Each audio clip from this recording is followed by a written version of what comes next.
자, 어제부터 이 문제가 굉장히 좀 시끄러운데요. 제주도가 어제 첫 영리병원을 허가한 것에 대해서 오늘도 국회에선 반대 기자회견이 열렸고 의사협회는 제주도를 항의 방문하기도 했습니다.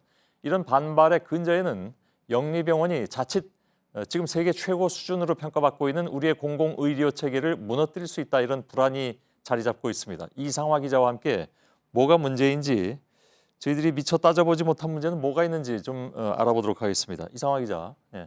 우리 주변의 병원들이 사실 대부분 민간 병원이고 의사들은 돈을 많이 벌고 있다는 것이 일반적인 인식입니다. 물론 뭐 많이 못 번다고 주장하는 사람들도 있긴 있습니다만은 그래서 이미 영리 활동을 하고 있다고 이제 생각할 수 있는데, 영리병원은 이거하고는 뭐가 다르다는 겁니까? 네, 우리나라의 공공의료기관 비율은 5.7% 정도입니다. 나머지가 민간 병원인데요. 하지만 민간 병원이 다 영리병원을 뜻하는 건 아닙니다. 예. 의료법상 민간 병원도 설립할 수 있는 자격이 비영리 법인과 의사로 제한돼 있습니다. 예. 서울대병원이나 삼성서울병원은 학교법인이나 사회복지법인 등 비영리 법인이 설립했습니다. 예. 이 병원들은 수입이 나도 이 수입을 인건비나 설비 투자, 연구비 등으로만 쓸 수 있습니다. 예. 개인 병원은 어떻습니까, 그러면? 네, 개인 병원이 한 90% 정도를 차지하는데요. 이 병원에서는 의사가 수입을 가져갑니다. 하지만 이 역시 투자에 대한 배당은 아닙니다. 의사 인건비 형식으로 이걸 받아가는 거고, 엄밀히 따지면 그 영리병원하고는 다르다고 할 수 있습니다. 예.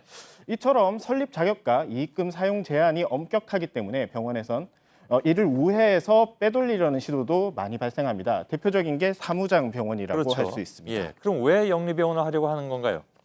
네, 우선 어제 허가된 녹지병원을 한번 보겠습니다. 병실이 호텔 같은데요. 이렇게 고급 서비스를 제공해서 외국 환자를 끌어오거나 신기술을 발전시키려면 의사 돈만으로는 부족하고 외부 자금을 끌어와야 한다는 겁니다. 그래야 되겠죠? 네, 그런데 투자할 길도 막혀 있고 돈을 대도 수입을 뽑아가지 못하니 큰 돈줄이 투자할 리가 없기 때문에 영리병원을 만들자고 하는 겁니다. 예. 자, 근데 이제 이게 핵심이죠. 이걸 도입하면 의료의 공공성을 해치게 될 것이다. 이게 이제 우려하는 쪽의 주장이잖아요. 네, 맞습니다. JTBC에서 방영한 드라마 라이프의 한 장면을 일단 먼저 보겠습니다. 예. 취임 선물 하나 드릴까요? 화정생명보험 상품 이 병원에서 팔 겁니다. 지금 사람 놀려요? 약도 모자라서 우리한테 지금 보험까지 팔라는 거예요?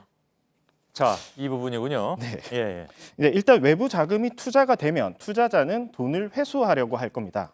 정부가 아무리 개입해도 의료인들이 이에 얽매일 수밖에 없다는 겁니다. 예. 한마디로 돈이 되면 불필요한 진료도 권하고 돈이 되지 않으면 꼭 필요한 진료도 하지 않을 수 있다는 우려가 생기는 겁니다. 예. 또한 현재 건강보험이 적용되는 치료비 비율이 한 80% 정도인데요. 영리병원이 생기면 비급여 진료가 늘어날 거라는 전망이 많습니다. 이런 병원을 다른 병원도 따라하게 될 수 있는데요. 결국에는 건강보험 환자를 홀대하게 되고 건보 체계 자체가 위험해질 수 있다는 것을 우려하고 있습니다. 예. 근데 녹지병원처럼 내국인 진료를 금지하면 이런 우려를 불식시킬 수 있지 않겠느냐. 이번에 허가된 영리병원도 그렇게 하겠다는 거잖아요. 네, 당장은 안 되겠지만 나중에 병원 경영이 악화가 되면 이를 이유로 내국인을 진료하겠다고 이렇게 요청을 할 수 있고, 이때 막을 근거가 없어 보입니다. 아, 그런가요? 예. 네. 오늘 박능우 보건복지부 장관이 이번 정부에서는 더 이상 영리병원 허가를 내주지 않겠다고 했는데요. 바꿔 말하면 정권이 바뀌면 내줄 수도 있다는 것으로 해석할 수도 있습니다. 예. 빗장이 풀린 만큼 최악의 시나리오를 우려할 수밖에 없다는 게 시민단체들, 걱정하는 사람들의 입장입니다. 예, 알겠습니다. 여기까지 이상화 기자였습니다.